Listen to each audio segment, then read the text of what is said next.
Marilah kita senantiasa bersyukur kepada Allah Subhanahu wa taala. Dialah zat yang telah memberikan kehidupan kepada kita.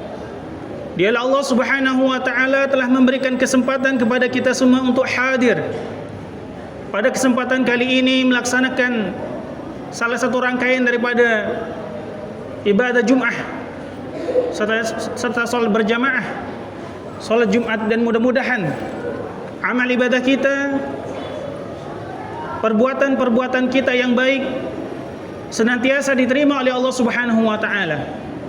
Dan semua dosa-dosa yang kita lakukan, kesalahan yang pernah kita perbuat, senantiasa mendapatkan ampunan dari Allah Subhanahu wa taala.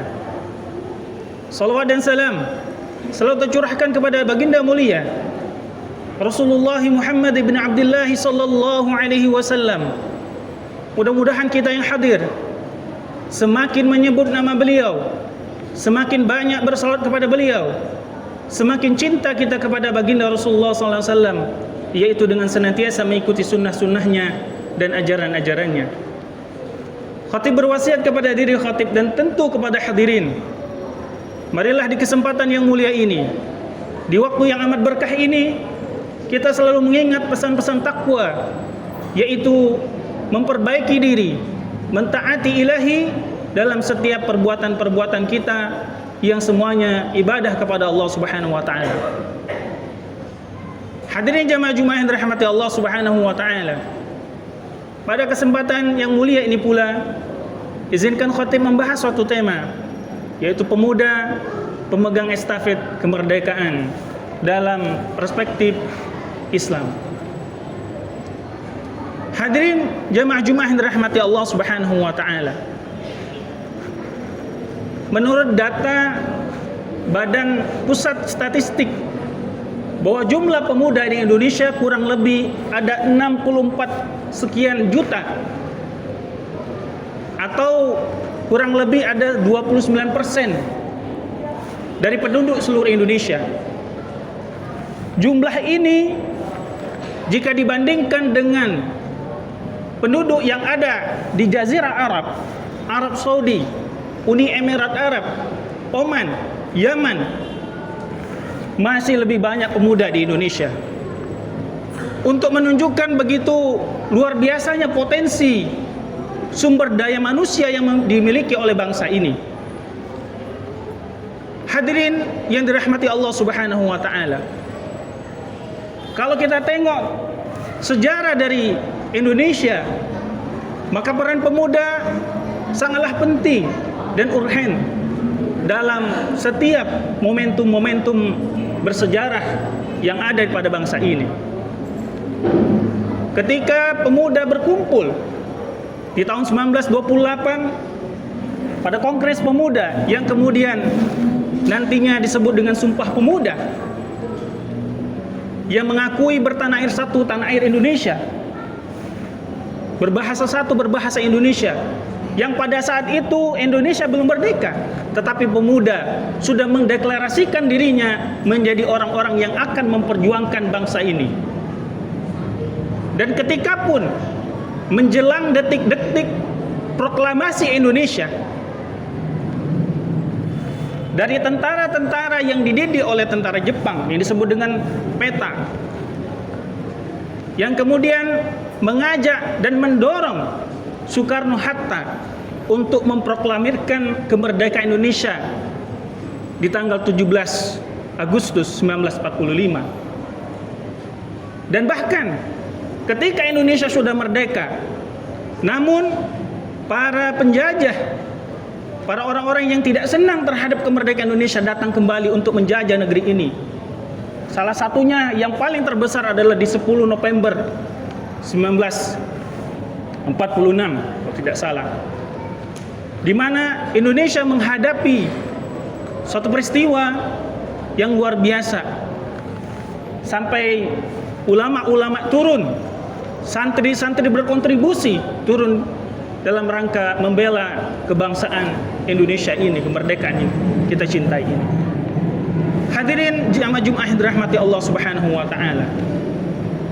Bahkan kalau kita melihat perubahan-perubahan dalam setiap tahun-tahunnya, ada yang disebut dengan 20 tahun sekali tahun 66, tahun 80-an, tahun 98-an, dan seterusnya, maka pemuda memiliki peran penting.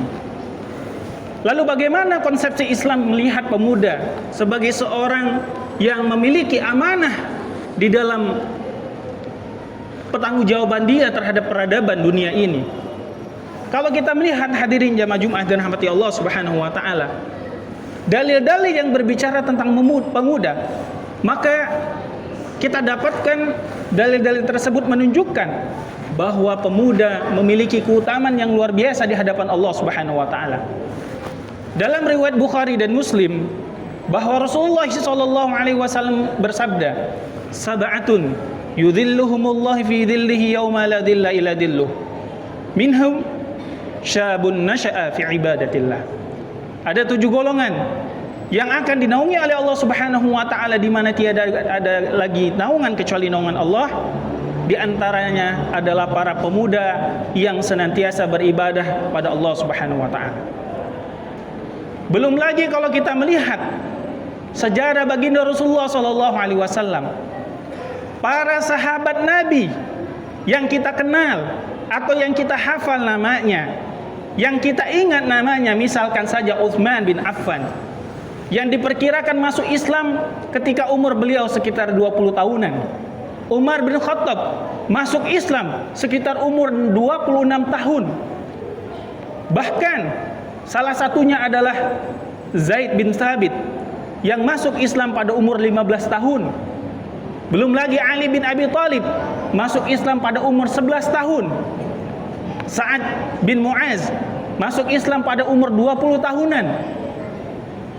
Ini hanya sedikit cerita dari begitu banyak sahabat Nabi yang masih muda yang mendukung, menolong agama Allah Subhanahu wa taala bersama-sama Nabi berdakwah baik di kota Mekah maupun di kota Madinah. Hadirin jamaah Jumat dirahmati Allah Subhanahu wa taala. Belum lagi kalau kita melihat setelah zaman Rasulullah sallallahu alaihi wasallam, ada seorang pemuda di umur 21 tahun. Umur 21 tahun membebaskan, menaklukkan satu kota yang amat besar. Kota yang disebut sebagai kota yang amat aman dan tidak akan ditembus oleh siapapun. Dialah Muhammad Al-Fatih. Seorang anak muda umur 21 tahun membebaskan Al-Konstantiniyah atau yang kita sebut dengan Konstantinopel yang sekarang menjadi Turki. Hadirin jamaah Jumat yang dirahmati Allah Subhanahu wa taala. Belum lagi kita melihat dalam perspektif Al-Qur'an ketika Allah Subhanahu wa taala memuji para ashabul kahfi dengan firman-Nya, innahum fityatun amanu bi rabbihim wazidnahum huda. Mereka itu adalah pemuda-pemuda yang beriman kepada Allah Subhanahu wa taala dan kami tambahkan petunjuknya. Hadirin jamaah Jumat dirahmati Allah. Bahkan kalau kita melihat para nabi dan rasul, mereka diutus oleh Allah Subhanahu wa taala di masa-masa mudanya, di masa-masa yang amat energik dan amat produktif. Oleh itu sebabnya, bila mana kita melihat bukti-bukti sejarah, bila kita melihat dalil-dalil syar'iyah, dalil-dalil yang ada dalam Al-Quran dan Sunnah, paling tidak kita menyimpulkan 4 hal. Yang pertama, bahwa pemuda akan menjadi estafet kemerdekaan, mengisi kemerdekaan yang telah direbut dengan susah payah apabila mereka beriman kepada Allah Subhanahu wa taala. Hadirin jamaah Jumat yang dirahmati Allah Subhanahu wa taala. Dan yang keduanya adalah pemuda-pemuda juga harus berilmu, berwawasan, pintar dan senantiasa berintegritas. Seorang ulama besar, Al-Imam Syafi'i, dalam salah satu bait syairnya mengungkapkan, man fatahu ta'limu waqta syababihi fakabbir alaihi arba'an. Wallahi dhatul fata bil ilmi wat tuqa fa illa fala yakunu li'tibari dzatihi. Yang artinya, barang siapa yang pada masa mudanya tidak mendapatkan pengetahuan dan ilmu, maka sungguh sama saja kehidupannya seperti seorang jenazah yang hanya menunggu disolat mayitkan atau disolat jenazahkan. Dan demi Allah, kata beliau, sesungguhnya pemuda yang sebenarnya adalah pemuda yang bertakwa dan berilmu. Hadirin jamaah Jumat dirahmati Allah Subhanahu wa taala. Begitu banyak masalah yang dihadapi oleh bangsa kita ini. Di antaranya adalah para pemuda yang menghabiskan waktunya untuk sesuatu yang tidak berguna. Banyak pemuda-pemuda yang menghabiskan waktunya untuk hal-hal yang negatif. Bahkan banyak sekali para pemuda yang tidak diarahkan dengan benar. Hal ini terjadi karena kita tidak memperhatikan betul bahwa perubahan yang ada di masyarakat kita mulai dari orang-orang yang ada di dalamnya, yaitu diantaranya adalah pemuda. Maka hadirin jamaah Jumat dirahmati Allah Subhanahu wa taala, ketika Rasulullah SAW mengambil para pemuda untuk menjadi hawariyunnya, menjadi orang-orang yang di sampingnya, apatah lagi kita yang hidup di zaman sekarang ini, malah kita menjauhkan daripada pemuda. Pemuda seharusnya dimotivasi, bukan diintimidasi. Pemuda harusnya dinasehati, bukan kemudian dimigit, diintrospeksi ataupun kemudian dikucilkan. Pemuda harusnya diarahkan, bukan dipatahkan. Dan pemuda harusnya diberikan kesempatan, bukan diberikan cemoohan. Inilah yang seharusnya kita berikan kepada pemuda, yang bukan hanya ujuk-ujuk dia menjadi beriman dan bertakwa kepada Allah, tetapi dipersiapkan sebagaimana Rasulullah SAW mempersiapkan para sahabat-sahabatnya. Yang kedua, yang ketiga dan yang keempat adalah sebagaimana yang diceritakan oleh Allah Subhanahu wa taala di dalam surah Al-Qasas ayat yang ke-26, di mana saat itu ada seseorang yang berbicara kepada ayahnya, seorang gadis berbicara kepada ayahnya untuk memuji Nabi Musa alaihi salam. Inna khaira man ista'jartal qawiyul amin, yang itu artinya sesungguhnya engkau yang kau ambil akan dijadikan orang yang bekerja bersamamu adalah orang-orang yang al-qawi dan al-amin. Al-Imam Asy-Syaikh Wahbah Zuhaili dalam tafsirnya mengatakan disebut dengan al-qawi karena kekuatan tubuhnya, kekuatan jasadnya, yaitu pada pemuda. Yang kedua ada al-amin, al-amanah. Maka seorang pemuda hendaknya menjadi orang-orang yang berintegritas. Bila mana pemuda-pemuda kita sudah diarahkan menjadi orang-orang yang bertanggung jawab kelak, ketika dia menjadi pemimpin, maka dia akan menjadi pemimpin yang adil. Tidak menggunakan jabatannya untuk dirinya sendiri, tidak menggunakan jabatan dan kekuasaannya untuk membohongi orang lain, tidak menggunakan dan jabatannya untuk memperkaya dirinya sendiri, melainkan jabatan, ilmu, kekuasaan dan semua yang Allah berikan kepada dirinya senantiasa digunakan di dalam jalan Allah Subhanahu wa taala.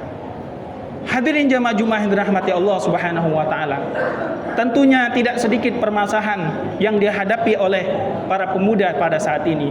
Tetapi bukan sesuatu hal yang mustahil, bukan sesuatu hal yang susah, yang sulit untuk didapatkan, melainkan apabila kita wa ta'awanu 'alal birri wa taqwa, saling menasihati, saling tolong menolong, saling bersinergi, saling membantu untuk kemudian mendorong para pemuda-pemuda kita tidak hanya sibuk dengan dirinya sendiri, tetapi dia memiliki tugas yang amat besar dan tanggung jawab terhadap bangsa ini. Seorang ulama besar, yaitu Profesor Dr. Buya Hamka pernah mengatakan, wahai pemuda, saya tahu bebanmu pasti berat, tugasmu pasti berat, tapi aku yakin engkau dapat melaluinya. Inilah kepercayaan yang diberikan oleh Hamka dalam bukunya Pribadi yang Hebat. Sesuatu hal yang keniscayaan, sesuatu hal kepercayaan yang juga harus dimiliki oleh kita, yang mudah-mudahan Allah Subhanahu wa taala menganugerahkan pemuda-pemuda seperti halnya para sahabat radhiyallahu anhum wa radu'an, sehingga nantinya umat ini, bangsa ini ditolong oleh Allah Subhanahu wa taala dan dijadikan bangsa ini sebagai bangsa baldatun thayyibatun wa rabbun ghafur. Amin amin ya rabbal alamin. Barakallahu li wa lakum fil Qur'anil azim wa nafa'ani